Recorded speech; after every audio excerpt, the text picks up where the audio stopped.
welcome viewers. I'm Pia and you're watching the Africa Brief on NewsX World. Let's take a look at the headlines this hour. After taking control of the city of Al-Fashir, the Rapid Support Forces have reportedly killed more than 450 people in a hospital and have carried out ethnically targeted killings of civilians as well as sexual assaults. The leader of the Rapid Support Forces, General Mohammed Hamdan Dagalo, has now declared an investigation into violations committed by his soldiers during the capture of Al-Fashir. The RSF has since released footage which they say shows the arrest of a fighter accused of carrying out executions. The UN Security Council has convened an emergency meeting on Sudan amid international alarm over the bloodshed. Even as refugees trickle into nearby camps, UN Humanitarian Chief Tom Fletcher has criticized the Security Council for not acting any sooner. Sudan's representative has accused the United Arab Emirates, a top American ally, of backing the RSF. The Gulf nation has denied reports that it provides weapons and funding to the paramilitary forces, findings that a UN panel of experts found credible back in 2024. The lockdown in Tanzania has been extended as the country reels from the violence witnessed during polls. Meanwhile, branding the demonstrators as criminals, Tanzania's Chief of Defense Forces, General Jacob John Kunda, has warned that they will face consequences. Tanzania's post-election turmoil has spilled into neighboring Kenya. As Tanzanian protesters fled into Kenyan territory, clashes erupted in the border town of Namanga, disrupting life and commerce.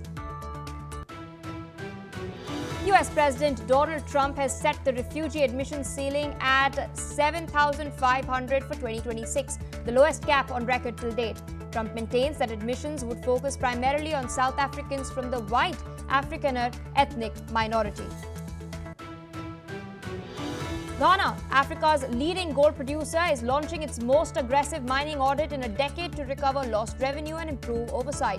The audit targets top miners like Newmont, AngloGold, Ashanti Goldfields and China's Zijin, focusing on production volumes, taxes, royalties and environmental compliance. Well, viewers, those are the headlines and our top focus. The United Nations Security Council has condemned an assault by Sudan's paramilitary Rapid Support Forces on Al-Fashir in North Darfur. Senior UN official has warned that no one is safe and the risk of mass atrocities, ethnic violence and sexual abuse remains alarmingly high as well. Sudan's conflict, remember, erupted in April 2 years ago after tensions between the Sudanese army and the RSF over a civilian transition plan of power had taken place. The RSF, of course, grew out of the Janjaweed militias responsible for killing some 300,000 people during Darfur's earlier conflict.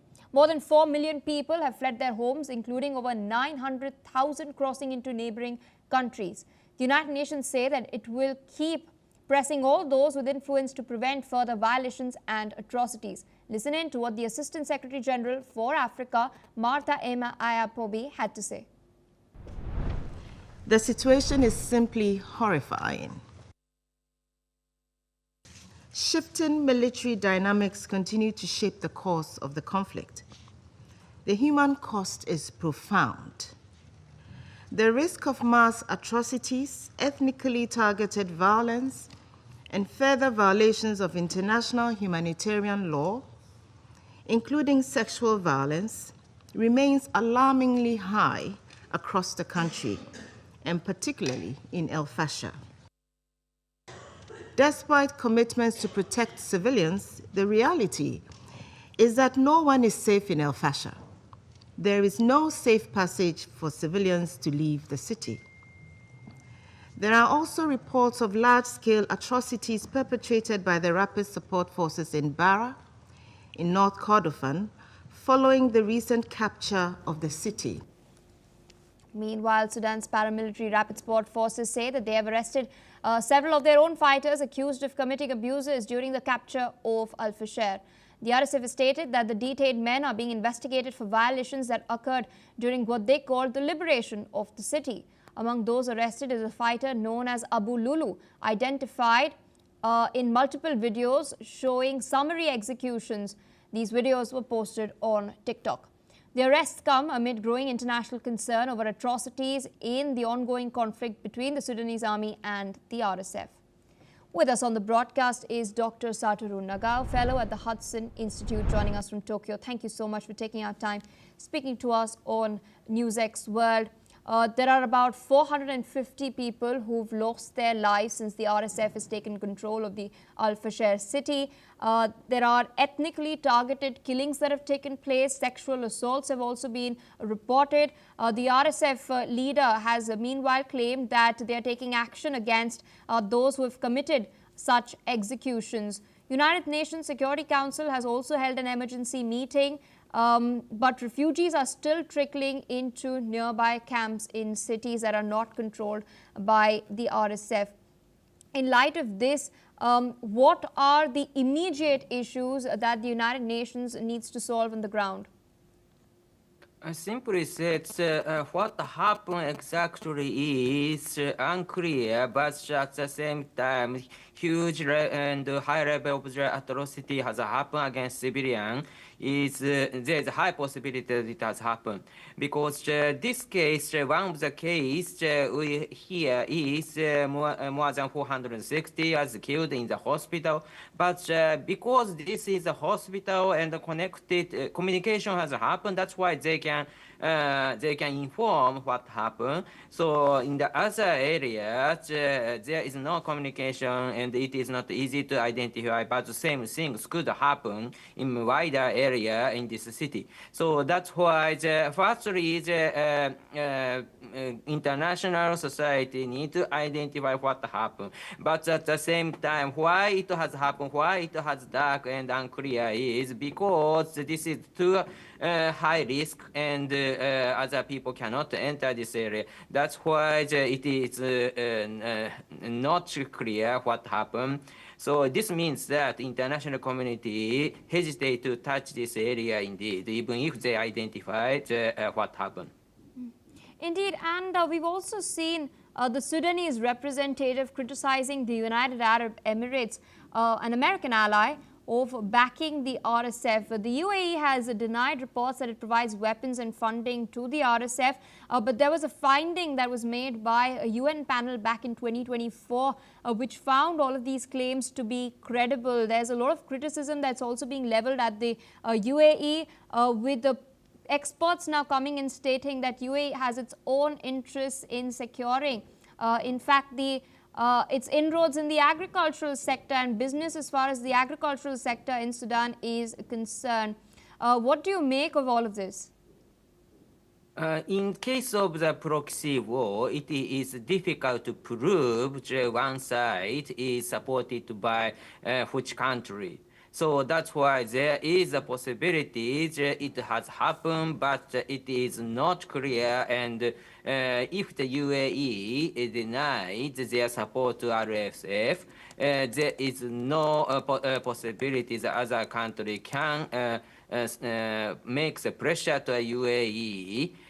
Because there is no proof, evidence or something like that. So this is very difficult, I think.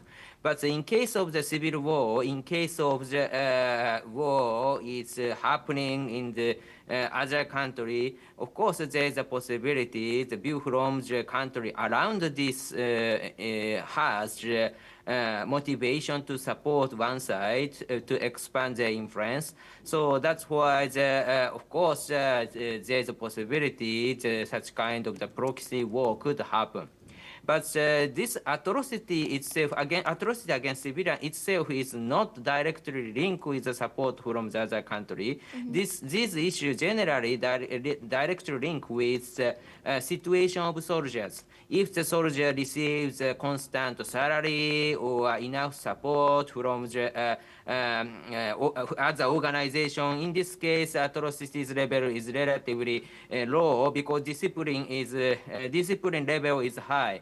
But generally, this kind of war crimes easy to happen because of the level of the soldier are very low and their salary system is very rough. And in this case, looting itself is a salary for them. Mm-hmm. So that's why the RSF level is something like that is proved by this incident, and this means that it is not easy to control because RSF leadership do not have to control and do not have not only the will but also the capability is also lacking to control.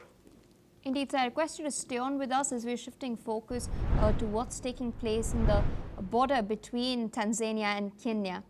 Now, the border town of Namanga in Kenya has witnessed violent protests earlier yesterday. The unrest in the town is a spillover of the disputed election in Tanzania.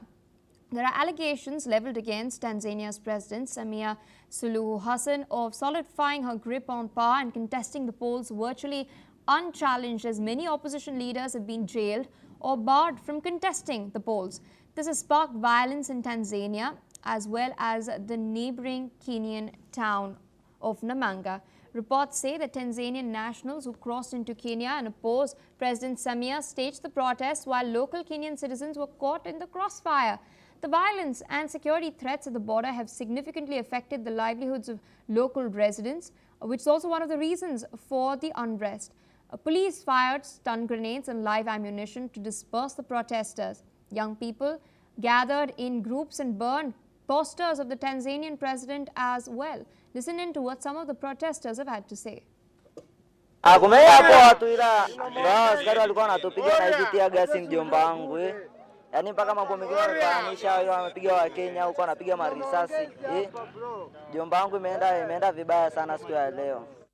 Kuna shida maana tumepigwa ndugu yetu risasi bure.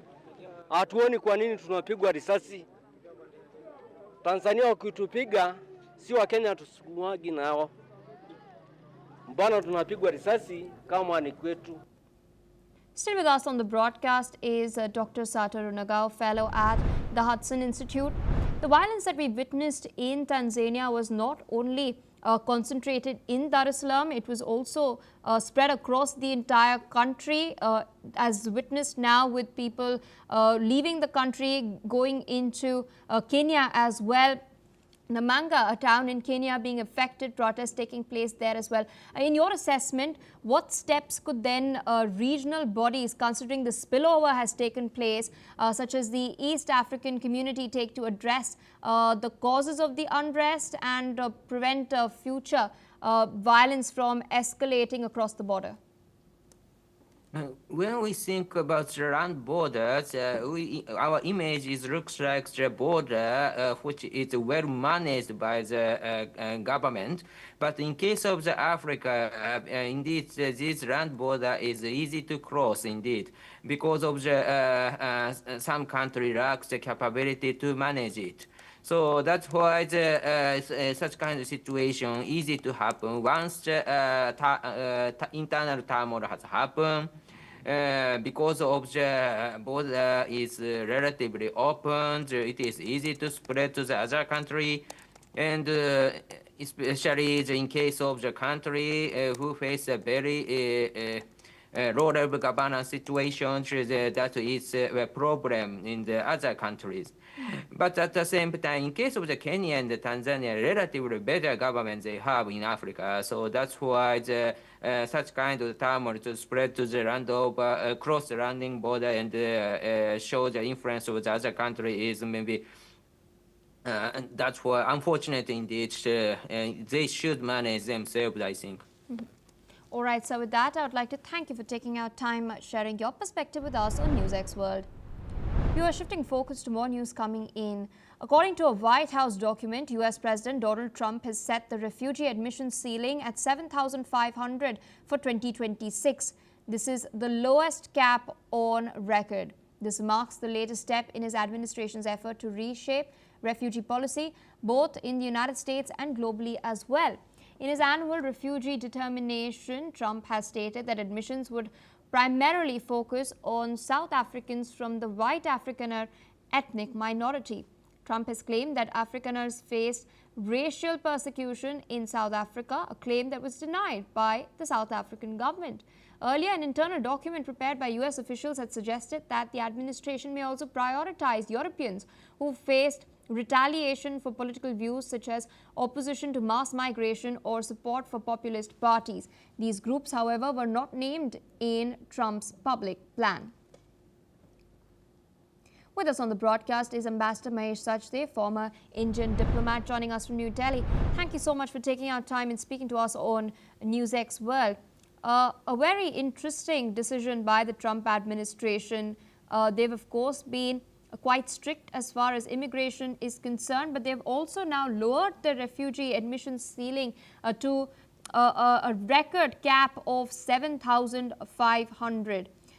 They have stated that they will primarily focus on admitting white Afrikaner ethnic minorities from South Africa as well as Europeans who face, as they claim, retaliation for political views such as opposition to mass migration. What sort of signal is Donald Trump trying to send with this, and is it a bit to further appeal to his MAGA voter base? Thank you for having me. I think you've raised very interesting issues. Some of them are fairly fundamental. Welcoming dispossessed and alienated people from foreign countries remains the basic edict of United States policy for over 250 years that it has been independent. Statue of Liberty symbolizes America as a beacon of hope for immigrants. But then we have Mr. Trump's policy sort of trying to contradict that by restricting immigration and also restricting it further to Caucasian people, either in South Africa or in Europe itself. So that refugee policy is partly designed to reassure his MAGA constituency at home, which is anti-immigrant, legal or illegal, and they would like more of the jobs to be secured for them rather than going for foreigners who have migrated to the United States. Secondly, I think the treatment of whites in South Africa post Nelson Mandela's re-emergence has been a sore point between Trump and South African leadership. Trump has, even in his first term, alleged that South African whites were being maltreated. He gave his ear to Elon Musk, who was born as a South African white, Yes, and migrated to United States to become the richest person in the world. So there was a public spat between him and South African president during his visit to White House, when he was shown films that demonstrated that whites were being maltreated. South African president had to deny that, but his denials were not taken at the face value. So it goes a bit deeper than face value at the moment. 7,500 is a very small number, and it shows that it's going to be selectively used, not to have a case-by-case basis, but by ethnicity. So that is where we stand. indeed. And you've spoken about the spat that Elon Musk has had very publicly on Twitter. I also wanted to understand from you, how could this decision then sort of impact the US-South Africa equation? Because South African government has come out and clearly denied claims that white Afrikaners face a racial persecution.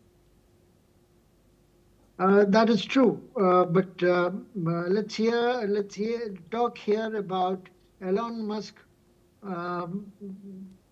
sort of having major differences with with Donald Trump of late, and he was sacked from the position to downsize U.S. bureaucracy that he headed, and he has formed a new party, political party, and has even thought in terms of challenging the Republican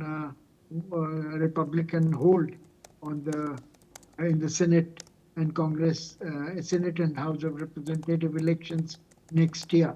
So in part, this public spat or downsizing the immigration, the refugee number, and specifically mentioning South African whites is to diffuse the Elon Musk's appeal as a contender for the next year's elections. South Africa has also incurred the wrath of Trump administration for being too strongly involved in various anti-US perceived policies such as BRICS. It's headed currently by South Africa. Then you have also its membership of SCO and other bodies, as well as the cases against Israel for genocide in Gaza. So South Africa has spearheaded these issues by themselves and has been in the front row. So that has also created distance between White House and Johannesburg. Indeed, that's not rubbed off well with the Americans. So I request you to stay on with us as we're tracking updates this time from Nigeria. We're now learning that Nigerian President Bola Tinubu has appointed the country's new military chiefs in Abuja. This comes amid reports of a foiled coup plot, claims denied by the government and the army as well. General Olufemi Oluyede has taken office as the new Chief of Defence Staff alongside newly appointed heads of the Army, Navy and Air Force as well. During the ceremony, President Tinubu has urged the officers to confront emerging security threats across Nigeria's north and central regions.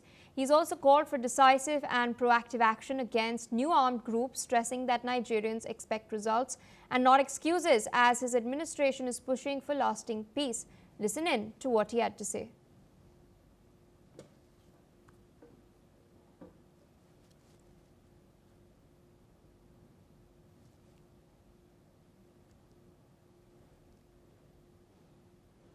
Security threats are constantly evolving, constantly mutating. Our grave concern to our administration is the recent emergence of a new armed groups in the troublesome area of North Central, Northwest, and parts of the South. We must not allow this new threat to fester. We must be decisive and proactive. Let us smash the new snakes right in the head. Still with us on the broadcast is Ambassador Mahesh Sachdev. Interesting reshuffle has taken place in the Nigerian military. It seems that their Chief of Defence Staff, their Army, Navy and Air Force chiefs have all been replaced with new faces. There were murmurs that there was a coup that was being plotted, which has been foiled. This is a claim that has been publicly denied by the government and the army. But how do you read into the sort of reshuffle that has taken place? Would this help stabilize the balance between the politicians and the military in Nigeria, or would certain sentiments still remain? Because we do know that there are a lot of military authoritarian states surrounding Nigeria in West and Central Africa as well. So could we perhaps see Nigeria go down that path in the future, and is this a measure to halt that? Thank you for this interesting question. Having served for 5 years as India's High Commissioner in Nigeria, I do have some perspective in this. And this measure to replace all four top brasses in Nigerian armed forces is unprecedented in the recent times. The democracy has been well shrined in Nigeria for past 25 years. And at the same time, one has to say that period before that, the army rule was more of a norm than exception. So the rumors continue to percolate about army's ambition to return to the political hierarchy. And all presidents of Nigeria have had to contend with that. This one seems to have been a serious coup, at least at the initial stages. So as symbolized or epitomized by cancellation of October 1 National Day Parade, which is a regular phenomenon in Nigerian calendar. That was cancelled. And according to reports, Mr. Tinubu, the president, was taken out of Abuja to his stronghold of Lagos. This and the various percolations of news items, etc., have verified the adage that there is no smoke without fire, and nothing is proven unless it is officially denied. So these two quips suffice us concluding that there was something of a plot, but it was a state secret service managed to curb it right initially, and few social media posts, etc., were the worst damage that has happened. At the same time, Nigeria's military has performed less than impressively in its fight against Boko Haram in the northeast, which continues even after a decade of fighting. And there have been recent insurgencies, kidnappings, and disturbances which military and security agencies have not succeeded in curbing in Fulani or pastoral groups, and the local residents' frictions have also continued.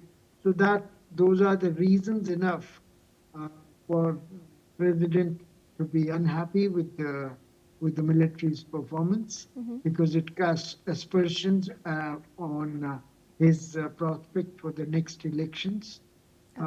And I think he would also not be impressed by the military hardware gained from various sources not being used properly by the armed forces.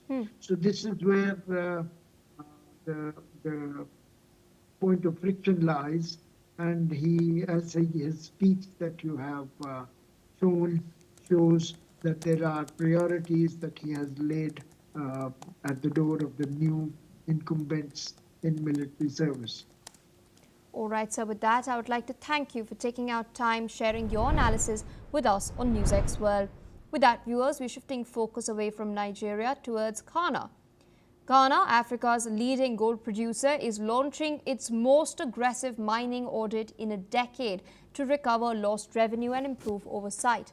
The audit targets top miners like Newmont, Anglo Gold, Ashanti Goldfields and China's Zijin, focusing on production volumes, taxes, royalties and environmental compliance. Starting on the 1st of November, the audit will run until June 2026, with miners required to submit 10 years of production logs and 3 years of financial records. Mining contributes about $1.68 billion to Ghana's economy, and the government aims to unlock its true revenue potential through reforms and tighter controls. With that, viewers, it's a wrap on the Africa Brief. We'll continue to track these updates very, very closely. Stay tuned on NewsX World as we dip into a quick short break.